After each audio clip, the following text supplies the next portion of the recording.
with a lot of the videos on some stuff. So I think I'm going to jump over and kind of fill in. So let's see, there was a problem, not that one. Yeah, this one. So this section, I'm going to do, this is in light of this one, I'm going to do a simpler version of this one and just do it fairly quickly. But I can't do it on that piece of paper. Let's do it there. So, okay, where did my, okay. So if you have, let's do even a simpler one than that. Let's say you take a garden hose. And before I do this, let me bring up, see if I can find the book. Okay.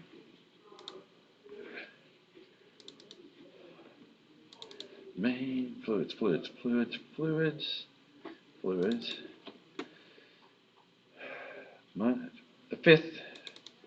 fifth edition would be fine.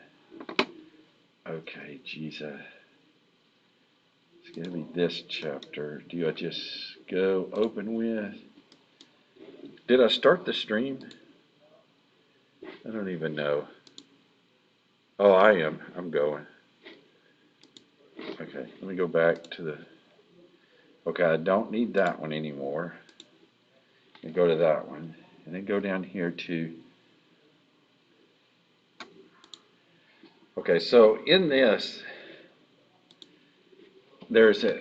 I'm just going to work the problem. There's a very weird way that this thing is set up, and let me kind of go down through this to give you his notation, and then I'm going to try to follow it with an actual case. It seems like a bunch of stuff, and it is, and usually I drive, and I may have a video where I drive this. It's called Reynolds transport equation. I think I do have it in there. And what it is it's tracking a piece of material through through a control volume. And it ends up with this equation, and I'm going to use this one, and then I'm going to use the next one, which is, okay, it's not here. Okay, well, it moves on, so let's just use this one for the moment. And let's say we, instead of that geometry, we did a slightly different geometry. Here.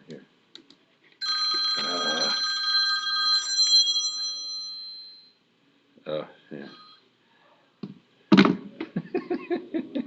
He's, okay, there we go.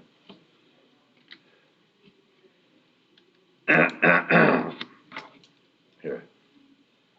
Oh, shoot. I was going to talk to him for a second. Okay, let's say you had a object that was like this, and we'll start with his notation here. So what he's got is flow coming through here. Now this is kind of dumb. It seems dumb, but what he's got is this equation that looks like this. It's over the whole control volume of rho dt, which this goes to 0 for steady state, plus the integral over the controlled surfaces of rho. Now, many books write it this way. Let me see how this one writes it. Oh, it does write that way. V dot N dA. Okay, good. Okay, some books write it instead of that with the V dot A, and that confuses people there. So I'm glad this one does that. So what we're going to do is identify all of this and work this out, because you know the answer to this before you start. And one of the things I'm going to try to do, maybe I'll flatten this, and I'll flatten this. Yeah, that's annoying. Let me fix this. Okay, I'm going to go back and fix it. Okay, so you got an entrance part and then an exit. Now, how does this work in the context of this? And then why would you even do it? So what this is saying is because it's integrating around the entire surface, you pick somewhere and then mathematically you go along the outside edge until you get all the way back around to the same location. So you essentially circle around the whole thing. Now, let's look in the inside here. And then what the heck is this? What the heck is that? And I know that's the velocity, and that's the density. So let's first address the V and the N. And so let's go in here into a portion of this. And what we'll do is we'll draw a bunch of normals. The normals are such that they're perfectly perpendicular to all those locations. They're all unit length. Oh. Yeah, if they come, of course they heard them, they're talking loud down there.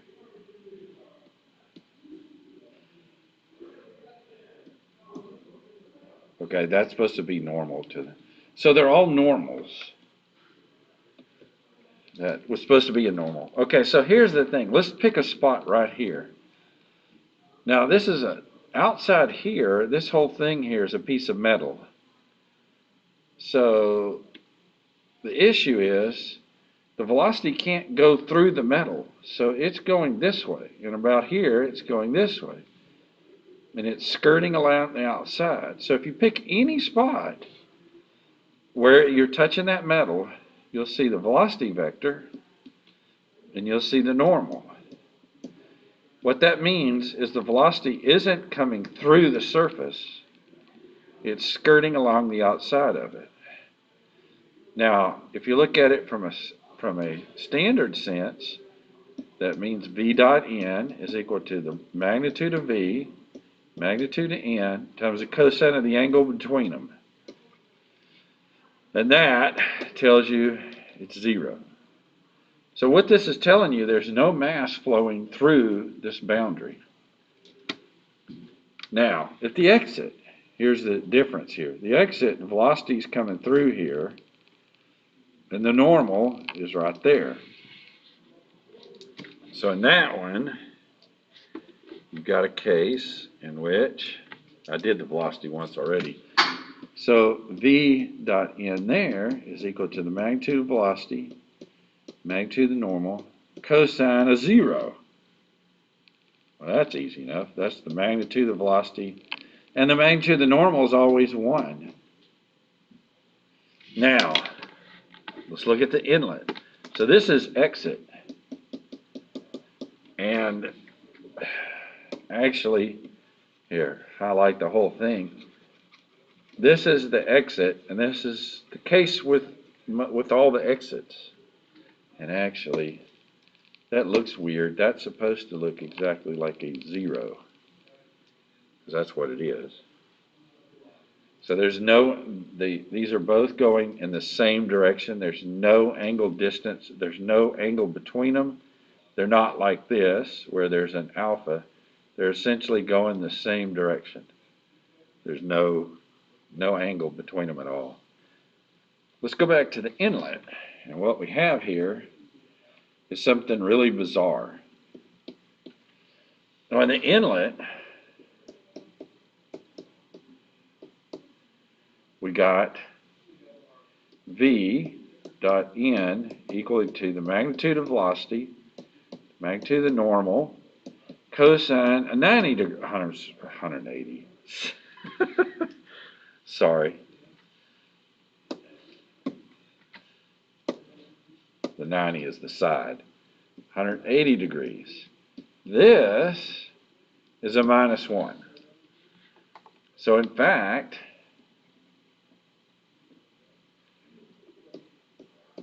V dot N on inlets is equal to a minus the magnitude of whatever that velocity is. Now, the end result of this whole thing is something you know already. So here's your inlet. Okay, so let's look at the equation. And this is going to be, you may look at this and say, oh my God, what is he doing? So we integrate around the whole control surface, rho V dot N dA. And that's equal to 0. That's what's in this equation. This is the unsteady term right here. So we don't have any unsteadiness in this case. What is this equal to? Well, it's equal to rho. I'm just going to put the entire thing there. Velocity magnitude inlet. But if it's coming in the inlet, it's a minus sign. And then times the area of the inlet plus, because the exit, velocity of the exit, magnitude of the velocity of the exit times the area of the exit. This is nothing more than saying rho AV equals to a constant, or what you did in thermo, which usually they said m dot. Okay, so why did you do this? Well, there's an interesting reason. Let's roll forward in the book. First, let's shrink it down. So here you have continuity. You roll down through here, and then you come to, give me a minute, keep rolling. And then there's another section up here. Come on. Okay, here we go. This is where I wanted to get to. Now I'm in Newton's second law, the linear momentum and the moment equation, but I'm just going to stick right now with this one. So the way the equation looks like for Reynolds transport is, let's go back and look at it. It has, here, maybe I can page back. Reynolds transport equation has a controlled volume portion and a system portion. Oh, that's right, it's derived in chapter 4. Here, I'll just write it out. It says it's really bizarre, it's really weird, and it's basically something like this. Derivative of something for a system is equal to, now this seems weird, control volume. So we'll call this a B, some sort of capital B, and I think that's what he uses in here. And then he uses a beta here, rho, and this I misdid this. This should have been volume. D volume plus, hang on, find the mouse, move to the side,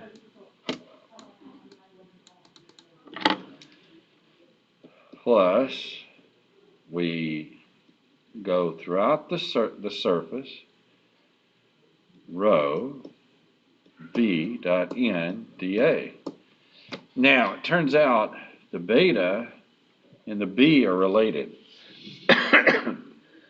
If in fact the B, it's kind of for mass continuity, this is saying what I want to know is the mass of a system. Is it conserved? Yeah, it's conserved, so it's 0. Now, if I do this, d mv dt, this becomes sum of the forces. Now, what direction the forces are depends on that. And then what happens is this set of equation becomes the same. Now, what happens here, roll back down to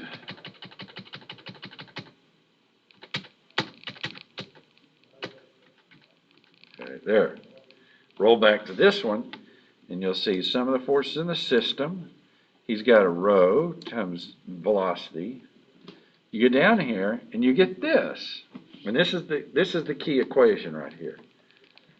What you'll notice is you got a rho, a v, a dot n, but you have a new term sitting here. That's a v. It sits here as well, but this is still the unsteady term. And it's no longer, so rho v dot n dA is equal to 0, because it's continuity. If you drop a v in there, it becomes sum of the forces. So let's see how we can address that in our particular problem. In our particular problem, okay, let me see if I can get back here. It turns out, if we take this equation, and I'm just going to use the snippet tool and copy the thing. So I'm going to copy the equation.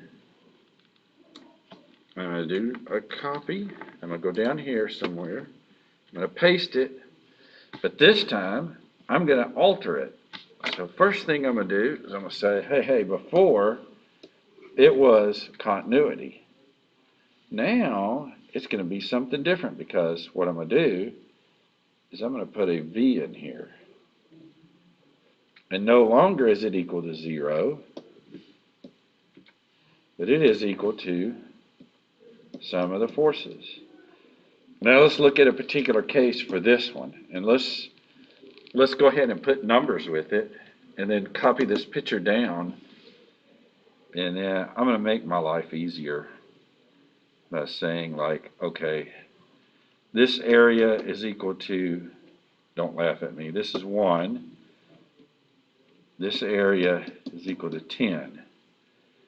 This velocity is equal to 10, so that makes this velocity equal to what? And it's just 1. Now, I could have found that from here. So AV1 is equal to AV2. So I get mass flow in is equal to mass flow out. But in order to hold this thing, okay, let's see. I'm having trouble. Okay, wait. I can't see how to, here, hang on. Do like that, and then I can move it down. This is so bizarre. So, I've got this new equation, which says this. I'm interested now in the x component. V n dA is equal to sum of the forces in the x. Okay, so let's say the pressure here is equal to 10 pounds. These are not going to be realistic. Feet per second. So this will be 10 pounds per foot squared. Okay, it's not very much. It's okay. And it's applied over this whole face right here. Let's say the pressure at the exit is equal to 0. So what happens here? This part of the drawing, I'm interested in a typical free body diagram. This part of the drawing, I'm interested in like the same thing I was interested in up before, and that is like the velocity part of it. So let's look at this part on the right. Okay. I'm going to redraw it for each one of these. On the right,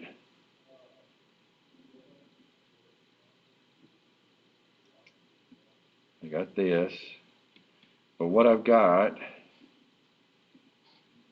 is I've got pressure times area. So that's the force. So this is what I mean by the free body diagram. Somebody is holding this thing back.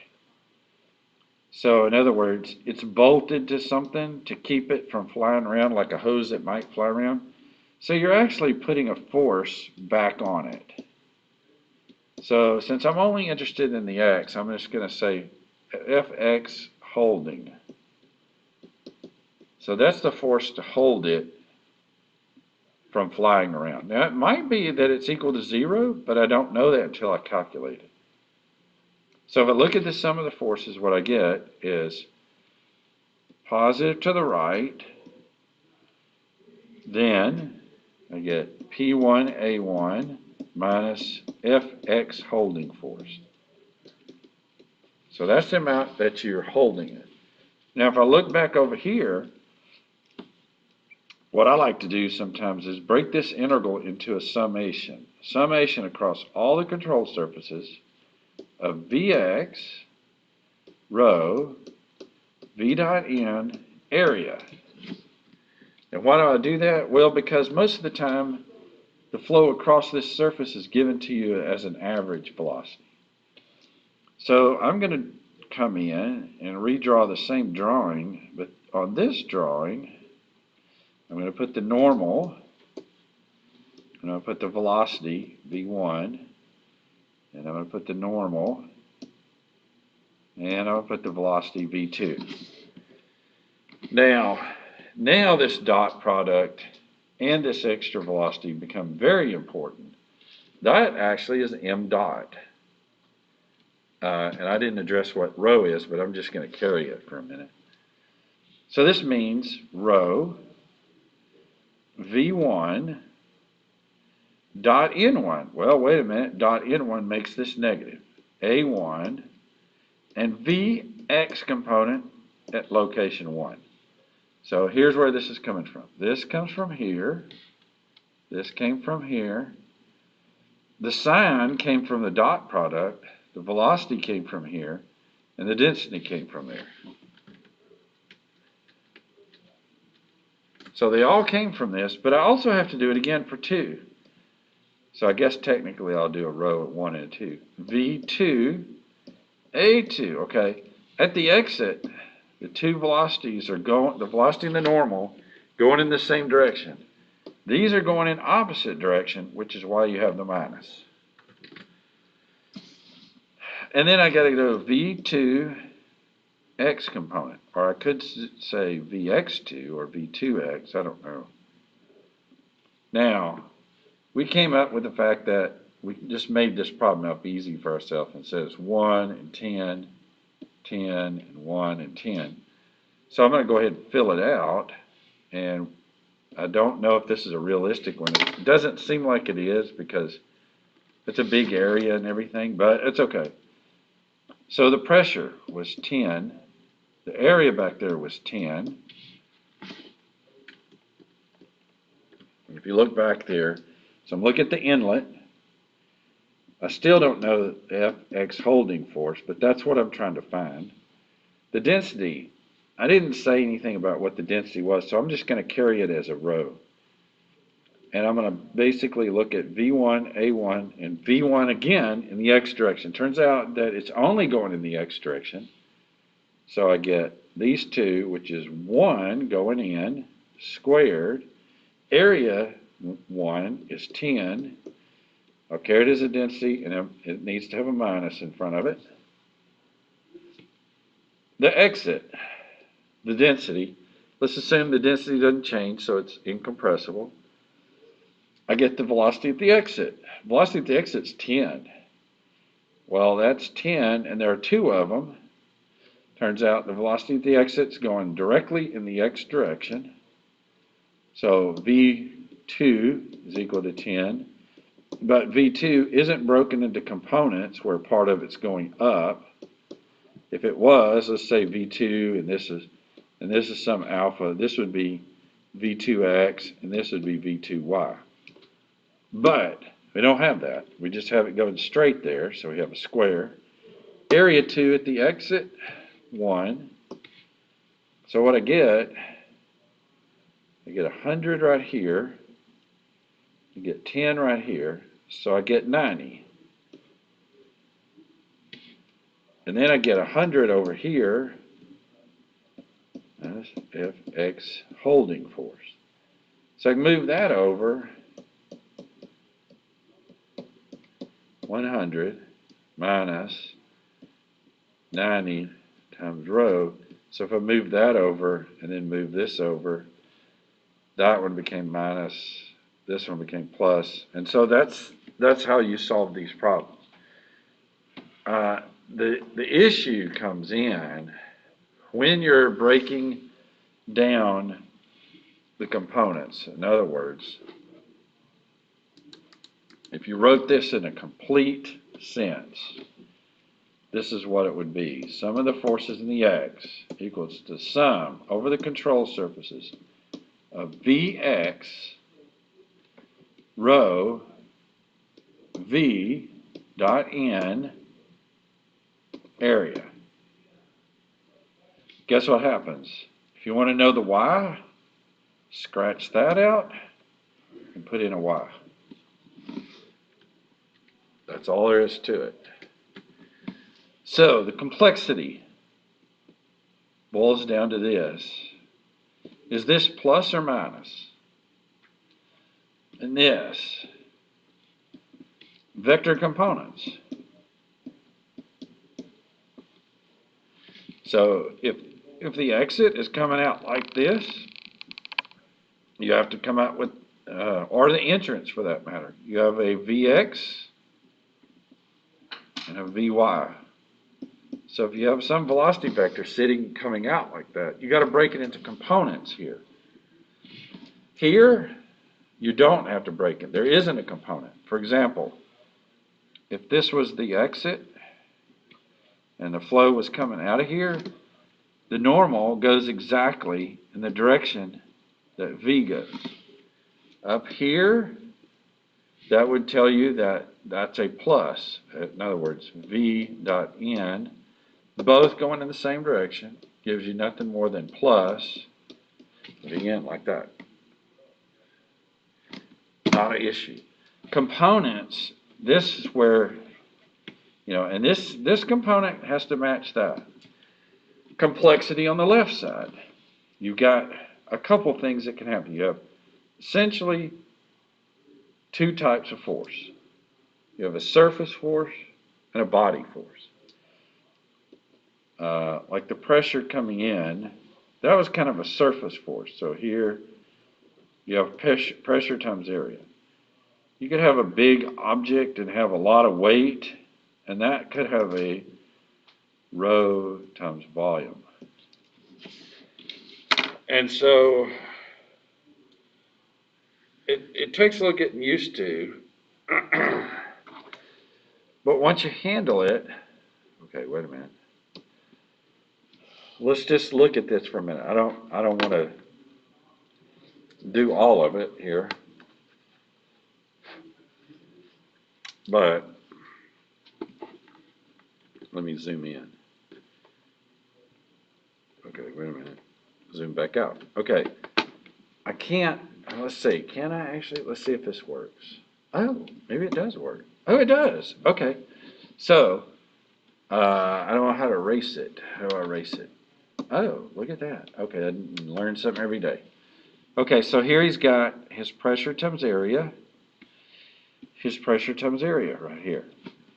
Now what he's got here is a velocity and his velocity. He's got a weight, some sort of weight of the thing, whatever that is. And here he has his reaction loads, the loads that are put on there to actually resist the motion. Now, here's the thing about this, and this is something to think about. How are these reaction loads related to surface forces? And in fact, they're related because in order for this velocity to turn this hard and go down, this metal jacket has to put a lot of pressure here to make the particles of fluid turn and head down there. And these sum all together to give you those that are represented as just F A X and F A Z, I guess. Oh, okay, I see. Okay, that confused me for a minute until I realized this is his Z. This is his X. So that's not a Y, that's a Z. So that's why you have a Z here. So if you're just meticulous about it, and you take this drawing, and then the sum of the forces has this, this, and this, and this. That's the sum of the forces part. The other side has normal, V, I guess 1, and then V2, and normal 2. And so those are simple. Those are just sort of straightforward. So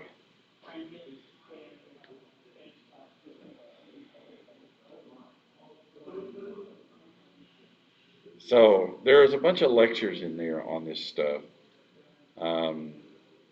But that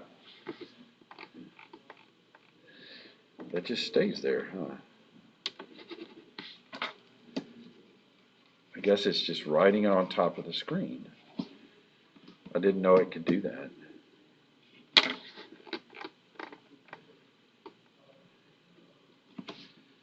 Oh man. This one's a little bit interesting. He says,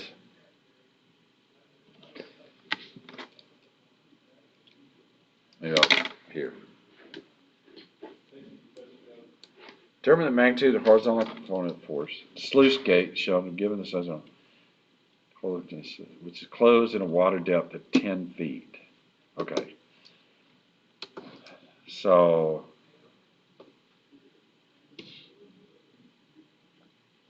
this is not exact, but you could do that. There's a certain force here. In fact, legally, what this is this. It should grow, and then it should go back down to 0. But you don't know what that is. But what you do know is this force is pushing on the water to make it go under here. So this would be the F. If you call this X, this would be the Fx, and if you call this Y, you really don't even need to sum the forces in the Y. So you really don't even need this. So what you're looking at is and let me move the drawing a little bit to the right. And unfortunately, I think when I do that, okay. So let me put it back in there with just the X forces. So I got an X force like that. Down here, I have actually hydrostatic forces. Over here, I have this. And that's it. So as far as your normals, your velocity comes in here, goes out here. Your normal is here. Your velocity, if you call that 2, there's your normal. So that's that simple. So on the left side, the side that says sum of the forces in the X, equal to sum across the control surfaces of Vx, rho, V dot n, oh, that didn't turn out to be n, area, on the left side, meaning this, you're just dealing with this force, this little triangular force, and this triangular force. On the right side, being this side, you're only dealing with the exit velocity and normal, and the entrance velocity and normal, and that's it. And then from that, you'll be able to determine, the only thing you won't know is the f of x, which will be just a number. And that's it. There's no, the answers are given in all of these, I think, yeah.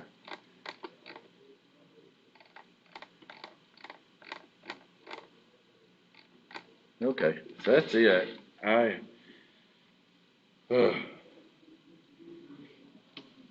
Now, if I go to this, like I got one of those problems worked. I got this one. There's a whole description of the whole thing. A little bit more. So maybe I'll add one problem into that, maybe video 6 or something. Because that's a fairly simple problem. I need to add one with a change in angle. So I'll do that this week. I'll add one stuck right in here. Matter of fact, I may stream it and then take it right off and put it right in there.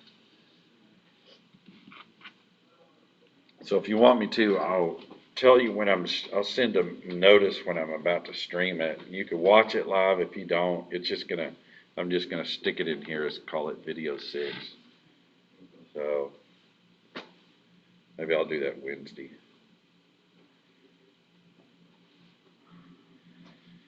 I tell you what, talking with these masks on, especially you talk, and you breathe in the same air, pretty soon you're just like, golly, I need to go eat something. All right.